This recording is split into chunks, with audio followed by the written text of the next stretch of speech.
Hello everyone and welcome to a very nice game between Vladislav Artemiev and Hikaru Nakamura from the 2019 edition of the Gibraltar Chess Festival. We've already seen a couple of nice games by Artemiev as he had quite an outstanding result in both the World Blitz and the World Rapid 2018 Championship. In the Blitz section he won 6th place and in the Rapid section he got 3rd place, so really outstanding results. But this is classical chess, so it's always interesting how he will fare against the top elites like Hikaru Nakamura. Now, as the dates of Gibraltar Chess Festival and the Tata still have collided a bit, we are only starting the coverage at round 7. And we do have a couple of nice photos, not from round 7 as Nikki decided to take a rest today, but we do have a nice photo of Nakamura here. It's from round 6 where he has the white pieces, but just so you get into the mood of the tournament. And also here we have a very nice photo of Chucky. There you can see he is most likely contemplating his next brilliancy. Or he could be doing anything, but a very nice photo. Now getting back to the game, Artemiev opens with knight to f3. The reti opening we have knight f6, g3 and d5. So we have bishop to g2 and now e6. We have the Yugoslav variation of the King's Indian attack. We have castles by Artemiev and now bishop to e7. c4 challenging the center. We have castles by Nakamura, b3, now preparing to fianchetto the other bishop as well. c5 grabbing more space, and now bishop to b2. Knight to c6, Nakamura continues developing. We have e3, and now b6. Nakamura will also fianchetto his light square bishop. Knight to c3, and now d captures on c4. We have b captures on c4, and now bishop to b7. And this has all been played before. So far, this is pretty much all standard theory here.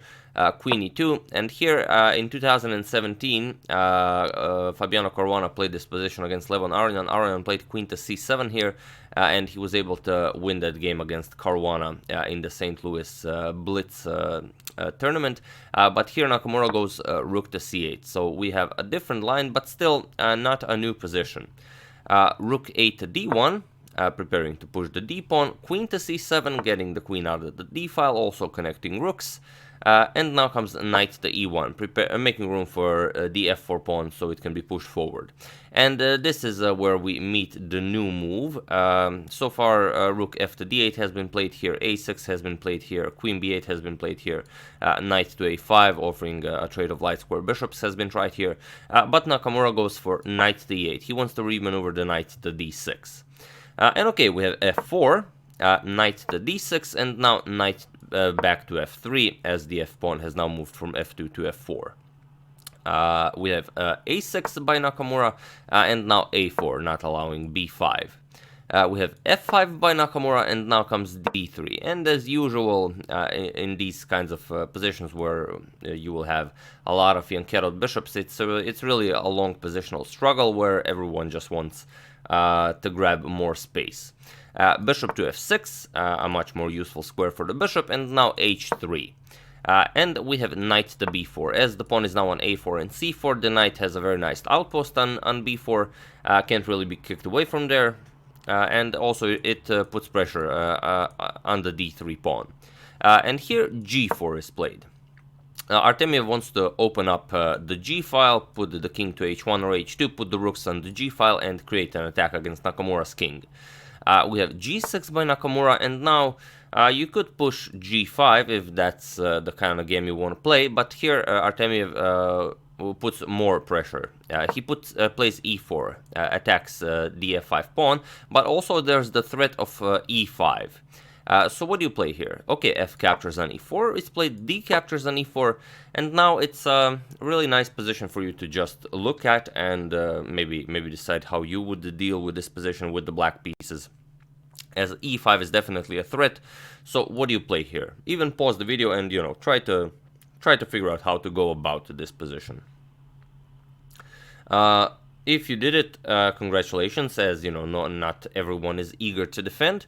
But the best idea here is to prevent e5, bishop to d4 check. And now white will just have to move the king, king h2, and there is no more threat of losing the piece, and you will just continue your game.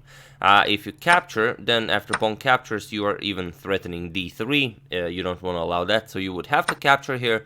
But after queen c5, pinning the rook, now even queen f2, rook captures, you force the queen to move away from the defense of the rook, queen captures, and after king h1 you can go knight d3 now, and it's just a very, very nice position for black. The queen is attacked, the bishop is attacked, it's just a very nice position. The knight is controlling f7, so no queen f7 is possible. Black will just be better here. So after this d captures on e4, bishop d4 check would have been the best idea for Hikaru, but he went knight captures on e4. And I know what you're thinking, what sorcery is this? The e4 square is covered 2 times by the queen and by the knight, but this is what Nakamura meant. The bishop will be also attacking the bishop on b2. So we have knight captures on e4 by Artemiev, and now bishop captures on b2. And indeed, if queen captures and bishop captures, Nakamura would have been perfectly fine here. But instead, Artemiev went knight e to g5, leaving the option of queen captures on b2 hanging, but also threatening knight captures on e6, which would fork the rook and the queen. So, what do you do here? You don't really have the time to save the bishop with this check now, because white will simply capture it, and after pawn captures, bishop captures, queen captures, and now queen captures e6 with check. White will have a winning position here. After king moves, you can capture on d4, rook is coming to d7, f5 is coming, everything just falls apart for black. So, after knight eg5, first, Nakamura decided to remove the defender of the d4 square, which is the f3 knight. So bishop captures on f3 first, rook captures on f3, and now comes bishop to d4 check. Now there is no knight to capture the bishop, king to h1, and here, what do you play here? Nakamura played rook c to e8. But just in case you're wondering, for example, rook captures on f4 isn't possible because the e6 pawn is hanging. Now you would just capture it, and after king moves, rook captures on f4, and you cannot recapture because the rook on c8 is now hanging. Queen captures, and you're lost here. King g7, knight e6 check, you even lose the queen. So after king h1, rook c to e8 is played, not allowing this rook to stay on c8 as a target, but also putting some defense to the e6 pawn. But Artemiev doesn't mind. We have knight captures on e6 now, attacking the queen and the rook, but it's not all that terrible, as if you move the knight, you're going to lose your undefended queen on e2. So here there are a couple of moves Nakamura could play. He could go something like rook to f6, but he decides to go for queen to c6. Now there is a double attack against Artemiev's knight on f6, on e6, but also Nakamura is pressuring the a4 pawn. So we have f5 defending the knight, and now queen captures on a4. Nakamura grabs the pawn, and if he will be able to defend this position, then he does have a lot of pawns here that he can push on the queen side. And here we have f cap. You still cannot capture, as you will lose your queen here. So we have pawn captures on g6. Now the threat is rook captures on f8 with check. Then this rook would have to capture. You would not be pinned anymore, and you would snatch both rooks. So rook captures on f3, and now an in-between move, a Zwischenzug, if you will. G captures on h7 with check. King to h8, much safer than capturing, as this dark square bishop controls this diagonal. And now comes bishop captures on f3. And this is really the critical moment of the game. Nakamura not having all that many choices here. White's threat is pretty much simple. White wants to capture on d4, and after the bishop is eliminated, play queen e5 check and queen g7 checkmate. There's very little black can do to prevent this.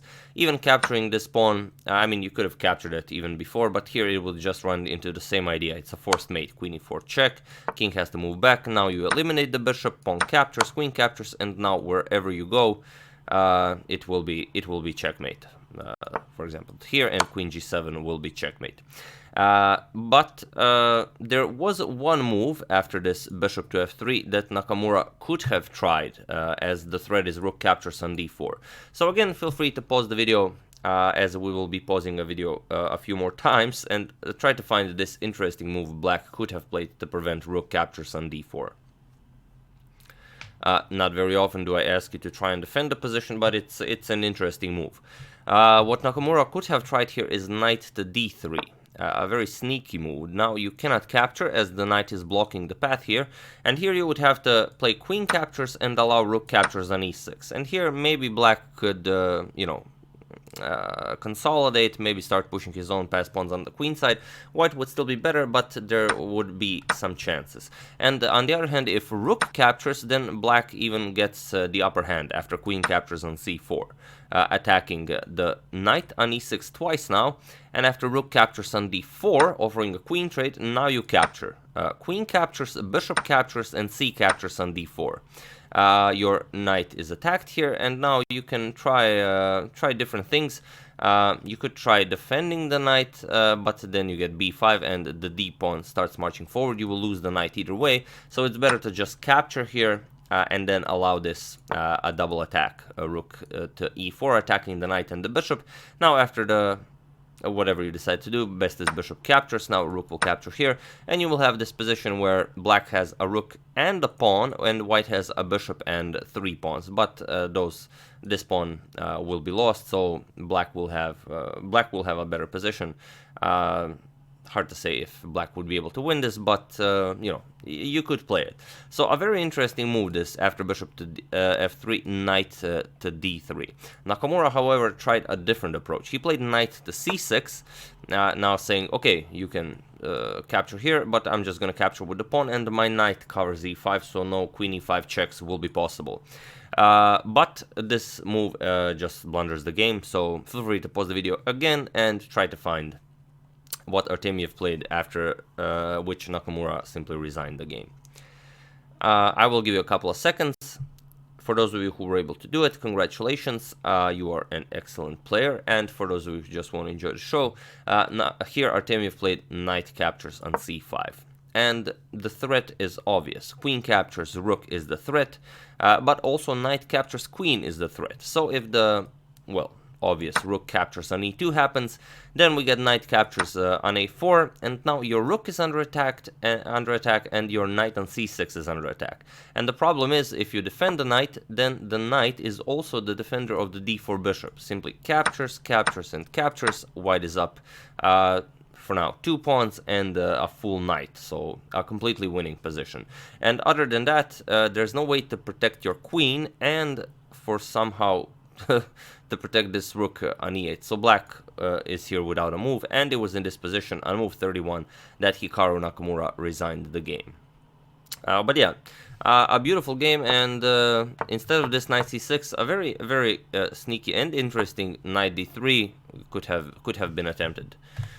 But yeah, knight captures on c5, and a wonderful victory by Vladislav Artemiev, which puts him in the lead in this tournament. There you can see this is rank after round 7. Vladislav Artemiev in So lead with 6 points. Then we have a whole lot of people with 5.5 points. David Navara, Nils Grandelius, Arkady Naidich, Levon Aronian, Nikita Vityugov, Ivan Šarić, Rasmus Svein, Kwang Liam, Maxim Vachier-Lagrave, Yu Yang-Yi, Kirill Alexeyenko, Maxim Matlakov, Maria Muzichuk, also very highly ranked, Lalit Babu, Wesley So, Michael Adams, Rauf Mamedov, Jose Fernando Cuenca Jimenez, Pavel Elyanov, Bhaskara Nadiban, Hikaru Nakamura in 22nd place after losing this game to Artemiev. But as you can see, he has 5 points, so if he won this game against Artemiev, he would actually be in So lead, so, that's just how it is. Bogdan Daniel Deac and Gukesh D and Maxime Lagarde in 25th place. So these are the top 25 players, and it's an extremely strong tournament in the Gibraltar 2019 edition. I believe there are over 100 grandmasters.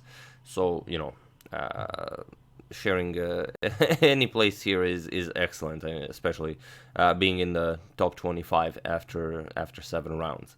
But yeah, still a lot more games to go in this tournament. It will be interesting, and we'll see. Will Hikaru once again be able to win it? I believe he won it 3 times so far. Yeah, I think they even gave him some special reward. Like the third time he won it, he received some special watch, and there was even a joke that if he comes next year and he wins it, that they will even give him a car alongside with the reward. But I'm pretty sure they were joking about that. But you never know. That's the game. I do hope you enjoyed it, and that you enjoyed the few photos, especially the one with Ivanchuk. Those were taken by Nikki Riga. If you enjoy some chess photos, be sure to follow her on her social media. I will add some links in the description below. I would like to thank Robert Kuhn, Robert Moore, Ivan Ivanchan, Thomas Ravello, and Pirmin Odermatt for a contribution to my channel. Thank you a lot, I really appreciate it. As usual, you can check 2 of my previous videos here. Thank you all for watching, and I will see you soon, hopefully with some more interesting content. And for those of you wondering, yes, the subscribers video is coming. It's just taking a bit longer. Thank you all, and I will see you soon.